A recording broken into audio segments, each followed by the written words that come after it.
Let's take a closer look at the U.S. fighter jet that Iran says it downed over the southwest.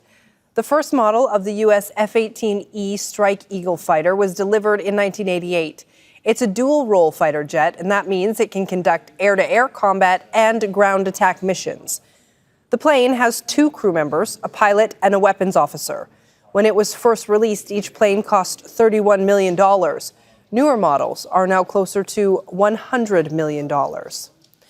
Joining us now is Samir Puri. He's a visiting lecturer in war studies at King's College in London, and he is joining us from Singapore. Thank you so much for being with us to talk about this story. I want to ask you first, how difficult of a search and rescue operation will this be for the United States? Well, it's going to be very challenging because it's going to be a search and rescue mission that's being conducted under the further threat of Iranian fire at any of the aircraft, whether they're helicopters or other aircraft being used in the search and rescue mission. There's only a limited amount that satellites and things can do at a certain level, because this is looking for one individual, one crew member from the F-15E that was shot down in a very large area. Some of it's mountainous, some of it's desert. But a lot of it's going to require quite a close view from aircraft that are having to pass through the threats of further enemy fire. And of course, for Iran, downing a third American aircraft in quick succession would be a very, very big prize indeed. Samir, I want to play for you, before I ask the next question, a clip from the U.S. Secretary of Defense Pete Hegseth and what he's been saying over the past couple of weeks. I hope all the folks watching understand what uncontested airspace and complete control means. It means we will fly all day, all night, day and night, finding, fixing, and finishing the missiles and defense industrial base of the Iranian military. We've done all of it. Their Navy is gone. Their Air Force is gone. Their missiles are just about used up or beaten. So, Samir, that was the Defense Secretary and also obviously the U.S. President Donald Trump. What does this mean for the narrative that they have total control now over Iran's skies?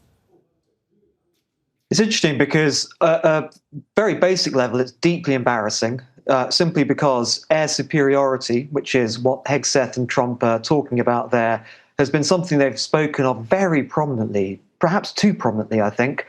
And this challenges that narrative. Now, on the other hand, from a more military perspective, it is important to understand what air superiority actually means. It doesn't necessarily mean that an aircraft can fly across the adversary's country and suffer no risk.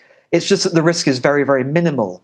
So one has to put this into context, which is that the US and Israel have now flown in just about 35, 36 days, probably thousands of sorties in terms of individual aircraft. And so far they've had very few incidents where aircraft have been hit, and certainly these 2 being shot down.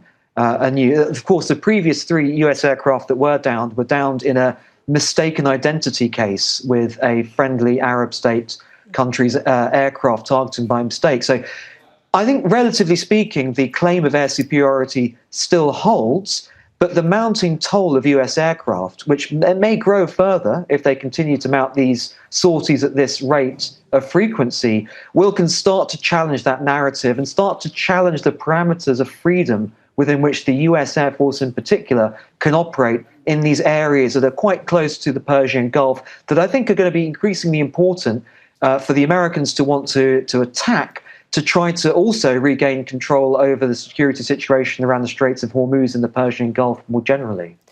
The president also says that this incident will not affect negotiations with Iran. Is that realistic? No, it's not realistic, because negotiations do not only comprise, in wartime, of the things that the negotiators say, it's also the implicit sense of advantage as the battlefield picture changes. So this is hugely symbolic, a moment of triumph for the Iranian military, which has, of course, been on the receiving end of an enormous amount of firepower and munitions that have been fired at them by the US and Israeli air forces and ballistic missiles and other things.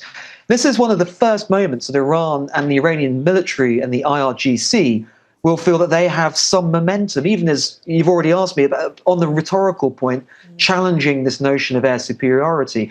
So no, I don't think it's totally immaterial. Just one last reflection on this.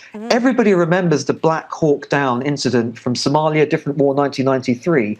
A lot of what that entailed as a military disaster for the US were individual missions to recover downed US helicopters in that case. So there's no assurance that this situation doesn't snowball in a more difficult, sort of heartbreaking direction for the US if they suffer more casualties trying to recover this one lost aircrew. Right. Samir Puri from King's College London, thank you very much for joining us from Singapore. Thank you.